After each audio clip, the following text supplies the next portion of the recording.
अरमान को देखते ही दादी सा के उड़े होश और उन्होंने अरमान से मांगा सीधा जवाब, जी हाँ दोस्तों, ये रिश्ता क्या कहलाता है कि अपकमिंग ट्रैक में एक बहुत बड़ा ड्रामा अनफोल्ड होने वाला है। जब दादी सा अरमान और मायरा को एक साथ देखती है तो एक ही झटके में उन्हें सच्चाई का एहसास हो जाता है कि मायरा कोई और नहीं बल्कि अरमान और अभीरा की ही बेटी है। ये सच्चाई जानकर दादी सा सन्न रह जाती है। बिना कोई देर किए वो सीधे अरमान के पास जाती हैं और फटकारते हुए कहती हैं, तुमने अभीरा के साथ ऐसा क्यों किया अरमान? आखिर उसने तुम्हारा क्या बिगाड़ा था? तुम तो कहते थे ना कि तुम उससे बहुत प्यार करते हो, तो फिर तुमने उसे सबसे बड़ा धोखा क्यों दिया? दादी सा का गुस्सा और दर्द साफ झलक रहा था। तुम जानते भी हो कि वह आज तक अपनी बेटी के बिना कैसे जी रही है और तुम हो कि बस खुद के बारे में सोचते हो। ये बात कि उसने अब तुम उस लड़की के लायक ही नहीं हो। ये बातें सुनकर अरमान भीतर से पूरी तरह टूट जाता है। उसे पहले से ही इस बात का पछतावा था कि उसने अभीरा से दूरी बनाकर बहुत बड़ी गलती की है, लेकिन वह एक गहरी गलतफहमी में जी रहा था। उसे लगता था कि अभीरा मायरा का अच्छे से ख्याल नहीं रख पाएगी और उसके पास रहकर मायरा खतरे में पड़ सकती है। कहानी में ट्विस्ट तब आता है जब अरमान अचानक दादी सा के पैरों में गिर जाता है और गिड़गिड़ाते हुए कहता है, प्लीज दादी सा, अभीरा को यह सब मत बताइए, मैं अपनी बेटी के बिना नहीं जी पाऊंगा। अगर अभीरा को पता चला तो वह मायरा को मुझसे हमेशा के लिए दूर कर देगी। दादी सा अरमान की बात सुनती है और उन्हें समझ आता है कि अरमान एक बहुत बड़ी गलतफहमी में है, लेकिन वह यह भी जानती है कि अभीरा की जिंदगी में अब और तकलीफें नहीं आनी चाहिए। उसने अभी अभी फिर से मुस्कुराना शुरू किया है, इसलिए दादी सा भी अरमान की बात से सहमत हो जाती है कि अगर अभीरा अरमान से दूर रहेगी तभी वह खुश रह पाएगी। लेकिन कहानी की किस्मत ने कुछ और ही तय कर रखा है, क्योंकि एक मोड़ ऐसा आता है जो सब कुछ बदलने वाला है।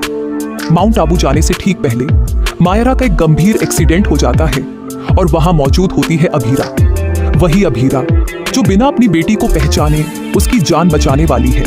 वो उसे खून देती है, उसके साथ बैठती है, उसे होश में लाने की कोशिश करती है और उस पल में माँ बेटी का एक अटूट बंधन बन जाता है, भले ही नाम और रिश्ते अभी तक सामने ना आए हो। अभीरा जब मायरा को खून दे रही होती है तो अस्पताल का सन्नाटा और भी गहराता चला जाता है। डॉक्टर अभीरा से कहते हैं कि अगर समय पर खून नहीं मिलता तो मायरा की हालत और भी बिगड़ सकती थी। तभी पास खड़ा अरमान ये सब देख रहा होता है। उसकी आंखों में पश्चाताप की गहराइयां और गिल्ट की लहरें साफ नजर आती है। वो जानता है कि जिस माँ से वो अपनी बेटी को अब तक दूर रखे हुए था, वही आज उस बेटी की जान बचाने में अपनी जान की परवाह किए बिना खड़ी है। जब मायरा को होश आता है तो वो धीरे धीरे अपनी आंखें खोलती है और सामने अभीरा को देखती है, जो उसके सिर पर हाथ फेरते हुए दुआ कर रही होती है। मायरा धीमी आवाज में कहती है, मम्मा। ये सुनते ही कमरे में खामोशी छा जाती है। अभीरा चौंक कर मायरा को देखती है और कहती है, क्या कहा तुमने? लेकिन मायरा आंखें मूंद लेती है। शायद ये उसके दिल की आवाज थी जो सच को महसूस कर चुकी थी, भले ही शब्दों में बयान न किया गया हो। दूसरी ओर दादी सा डॉक्टर से बात करती है और डॉक्टर उन्हें बताता है कि खून देने वाली महिला और मरीज के डीएनए में मैचिंग 99% है। ये सुनकर दादी सा के मन में अब कोई संदेह नहीं बचता। अभीरा ही मायरा की असली माँ है।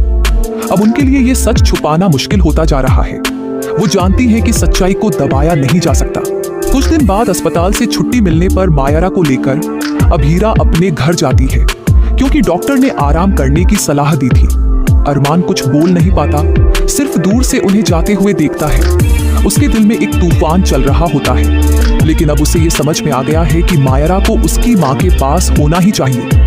घर लौटने पर कावेरी और विद्या इस बात से अनजान होती है कि मायरा असल में कौन है, लेकिन वो देखती है कि अभीरा मायरा के साथ एक अनोखा जुड़ाव महसूस कर रही है। विद्या कहती है, अभीरा, पता नहीं क्यों लेकिन जब भी तुम मायरा के पास होती हो ऐसा लगता है जैसे वो तुम्हारी अपनी हो।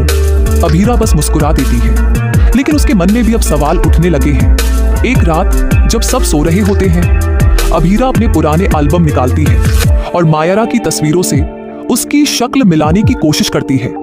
उसकी आंखें भर आती हैं, क्योंकि दिल कह रहा होता है कि ये रिश्ता सिर्फ भावना नहीं, हकीकत भी है।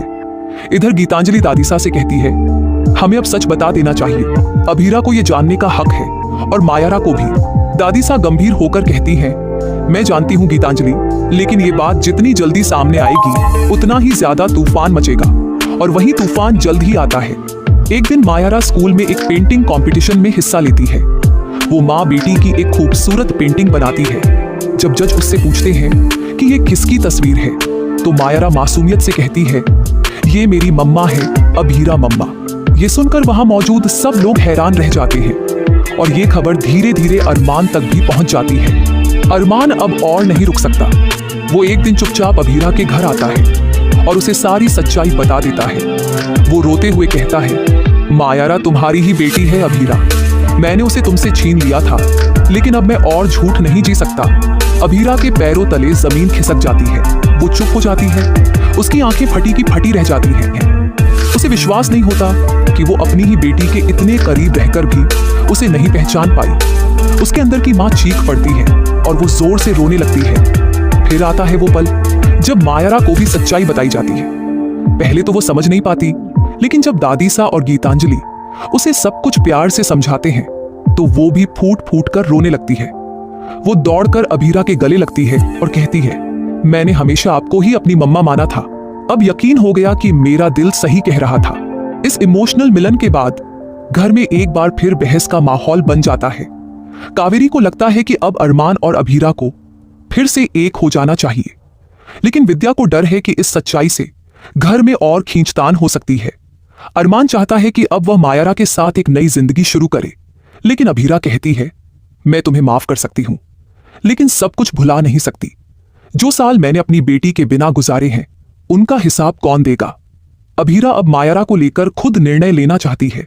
वो कहती है, मैं अब कोई गलती नहीं करूंगी। मायारा मेरी बेटी है और अब मैं उसे किसी से दूर नहीं करूंगी।